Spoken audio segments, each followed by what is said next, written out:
Expanding access to quality pre-K is sound public policy. Executive summary. In 2013, preschool education received more attention in the media and public policy circles than it has for some time, in part because a series of high-profile proposals to expand access to quality pre-K. The scientific basis for these proposed expansions of quality pre-K is impressive. This paper brings to bear the full weight of the evidence to address the following questions. What does all the evidence say about effective preschool education and long-term cognitive benefits? A statistical summary of studies since 1960 demonstrates that effects persist and provides evidence about what works: intentional teaching with small groups. What are the estimated effects of state and local pre-K programs in recent years? We provide estimated effect sizes for school readiness at K and later achievements for students from the last couple of decades. Effects vary among various programs but are overwhelmingly positive. Long-term achievement gains tend to be smaller, but still can be substantial. Is Head Start ineffective? A national randomized trial of children who attended Head Start in 2002 found modest initial effects and failed to detect lasting impacts. That study underestimates effects by design. Its greatest limitation, nevertheless, the results were disappointed. Since then, Head Start has been subject to reform, including Bush administration emphasis on improving literacy and more teachers with college degrees. Data collected in 2003, 2006, and 2009 shows large increases in the size of Head Start children's language and literacy gains between 2003 and 2009. Can government improve the quality of public preschool education? Head Start provides one example as described above. New Jersey provides another. It raised standards and implemented a continuous improvement system that transformed care and education in 31 cities from bad to good over 8 years. The latest follow-up on the New Jersey children finds large gains in achievement and school success through grade 5. If states expand pre-K with temporary federal matching funds, what happens to state education budgets when that federal money is not available? And IEER programs that in 2030, all but one state would spend less on education from pre-K through grade 12 under federal proposals that incentivize states to raise pre-K quality standards, offer a full school day, and serve all children under 200% of the federal poverty level. Idaho is the only state that might have to pay a little more because it has relatively low grade repetition and special education costs. Given the answers to these questions, it seems self-evident that local, state, and federal governments should expand access to quality pre-K and other enhancements of early education, especially for children in low-income families. In 2013, preschool education received more attention in the media and public policy circles than it has for some time, in part because a series of high-profile proposals to expand access to high-quality pre-K. The president was among those leading the way, with a new proposal highlighted in his State of the Union address. A bipartisan group in the Congress recently introduced legislation, the Strong Start for America's Children's Act, that builds on the president's proposal. Meanwhile, several governors put forward their own proposals to expand access to pre-K, including Rick Snyder of Michigan and Jay Inslee of Washington. Cities have stepped up as well, with pre-K expansion and improvement incentives in New York City, San Antonio, and Seattle, among others. The scientific basis for these proposed expansions of quality pre-K is impressive.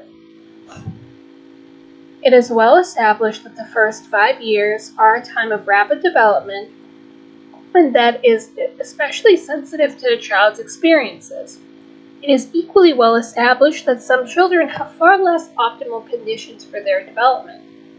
with the least access to good early education by children whose parents have the lowest income in education. In 2005, a national study of the quality pre-K found that most programs were not good, and quality was lowest for those children whose parents had the least education. Yet, rigorous studies found that strong preschool education programs can meaningfully enhance early learning and development and thereby produce long-term improvements in school success and social behavior that generates benefits to individuals and the broader society far exceeding costs. Studies also find that not all programs are equally successful, and this has led to a push for policies to expand access to public pre-K and other early education programs, more closely resembling the most effective models. All of this activity has brought out opponents who strenuously object to public funding to improve the educational quality of pre-K. They raise the specter of government kidnapping young children and mind control, yet participation in every public pre-K program is entirely voluntary. All of the major recent proposals for pre-K involvement and expansion offer substantial parental choice and include private providers, as do most existing state-funded pre-K programs. The federal proposals call for no permanent federal role and actually reduce federal control over programs for 4-year-olds. Still, opponents appear to prefer the status quo or public funding for low-quality childcare with no expectations of positive outcomes for children to quality preschool education.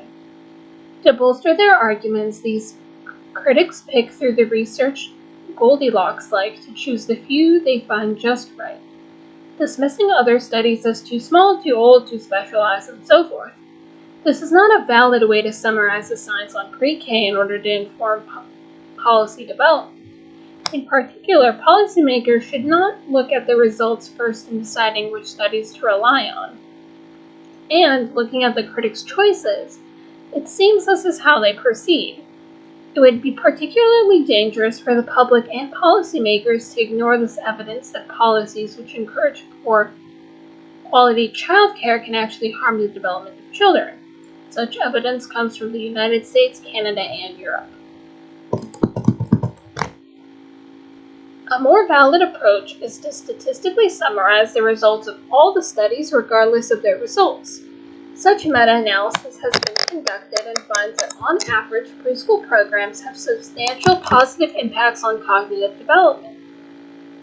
It also finds that effects over time with long-term effects half the size of initial impacts.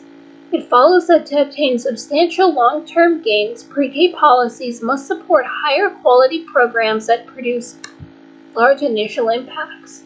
The meta-analysis also points to intentional teaching, particularly one-on-one with small groups, as a means to produce larger cognitive gains, and funding unlikely to surprise either teachers or parents. Of course, this meta-analysis includes all types of preschool programs, and today's large-scale, publicly funded pre-K might not produce the same results as other programs. In fact, by and large, public programs on average have been less effective than better funded, more regular, smaller scale programs, which is precisely why we must raise the quality of public programs. However, this does not mean that current public programs are completely ineffective or that their benefits do not exceed their lower costs. One way to assess how well future public programs might perform is to examine the results of relatively recent studies of state and locally funded pre-K. 2 points are clear. First, state and local pre-K programs, almost without exceptions, are found to improve academic readiness for school, sometimes quite a lot. Second, there is substantial evidence of persistent impacts on achievements well beyond school entry, even though these are somewhat smaller than short-term impacts. More traditional reviews that scan the entire literature rather than relying on a few selected studies produce a similar picture with the addition of a more balanced view of Head Start effects.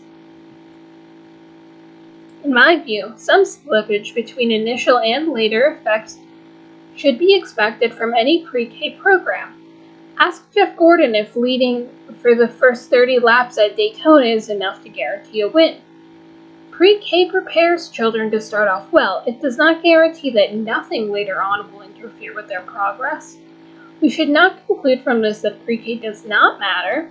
Schools spend a lot of time and money helping children who are behind to catch up at least part way, and reducing the need for this spending is part of what pre-K is all about.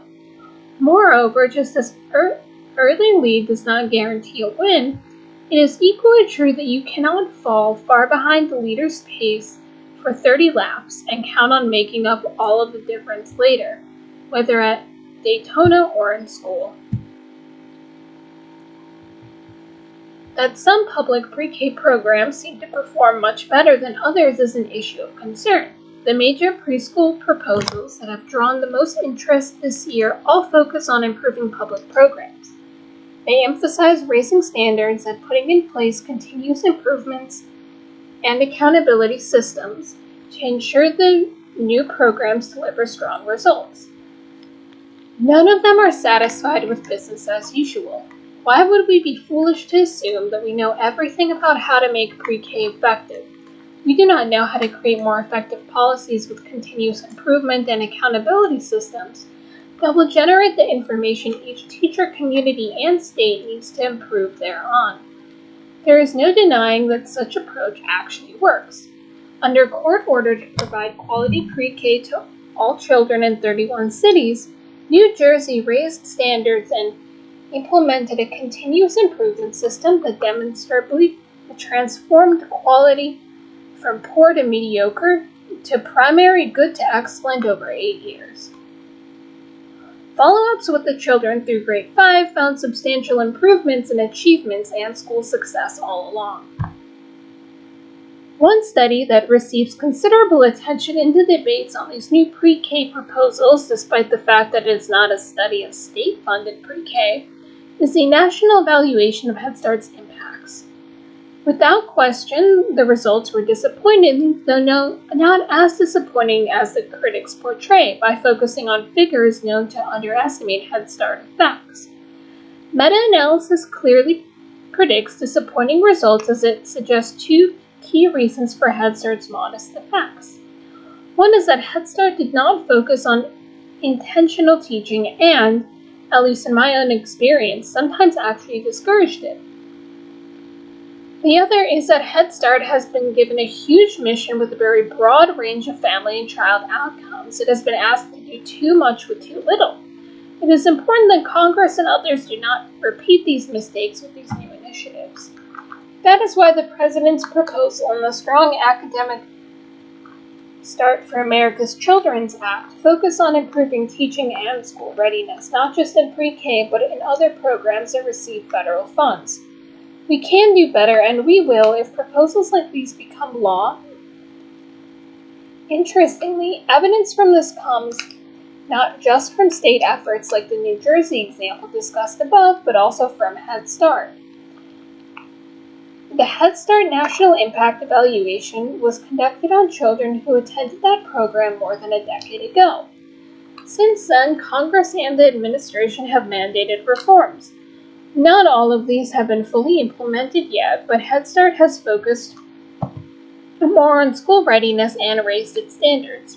Results from more recent years may surprise Head Start's critics. Head Start's Family and Child Experiences Survey, FACES, measured children's learning during a year of Head Start in the 2003, 2006, and 2009 school year. The National Impact Evaluation was conducted on children entering Head Start in the 2002 school year. FACES 2003 provides the closest FACES measurement of how much children gained in Head Start at the time of the National Impact Study. The latter two FACES surveys allow us to compare children's gains in later years on the same tests administered in the same ways to a simple sample. And the nation's impact study sample was restricted in several ways and includes only centers with excess applicants who could be randomly assigned. BASE's average test score gains in literacy and math for 2003, 2006, and 2009 are reported. Children made greater gains in literacy in 2006 and 2009 than in 2003. Language and literacy gains are larger for all three major ethnic groups in 2009 compared to 2003, sometimes 2 or more times as large. This suggests that policy changes, particularly the Bush administration's literary push, may be responsible. Other data from FACES indicates that the frequency of intentional literacy activities and the percentage of teachers with a 4-year college degree both increased by 2009. For math, the results are erratic in ways that are hard to explain, and there is no clear pattern, raising questions about the adequacy of the test. The strong 2009 language and literacy gains are especially notable, since families had been negatively affected by the recession, which might be expected to depress growth. It seems fair to conclude that some learning gains for Head Start children have greatly improved since the impact study, and this improvement is plausibly attributed to reforms, including those specifically focused on language and literacy. One challenge faced by Head Start policymakers when they seek to raise quality and expand access is that the cost of pre-K must be paid up front, while most of the benefits may accrue later. This poses a cash flow problem for state governments that want to expand quality pre-K even when the long-term cost saving to the state would eventually lead to lower costs. This is the key reason that temporary federal funding for quality pre-K as opposed to the President and Strong Start for America's Children Act makes sense. It creates no permanent federal obligation and leaves states in charge of pre-K, but helps states recover costs of improving access to quality pre-K until substantial offsetting cost savings are returned to the state. Naturally, state leaders are concerned about what would happen to their costs in long term if the federal government program provided only 10 years of funding as it has been recently proposed. At the end of 10 years, states would have higher standards and expanding enrollment that raise the cost of pre-K but no continued federal support. To what extent would the cost saving in K through 12 estimated by pre-K be expected to offset increased state expenditures? And to answer that question, NIEER estimated for each state the net impact of the President's proposal on state education expenditures pre-K through grade 12 in the year 2030 after any federal cost sharing had stopped. These projections only address the long-term state budget question. They are not benefit-cost analyses, and they focus only on cost saving to K through 12 while ignoring other long-term benefits found for pre-K. Increased archivement, decreased risky behaviors, crimes, and increased earnings.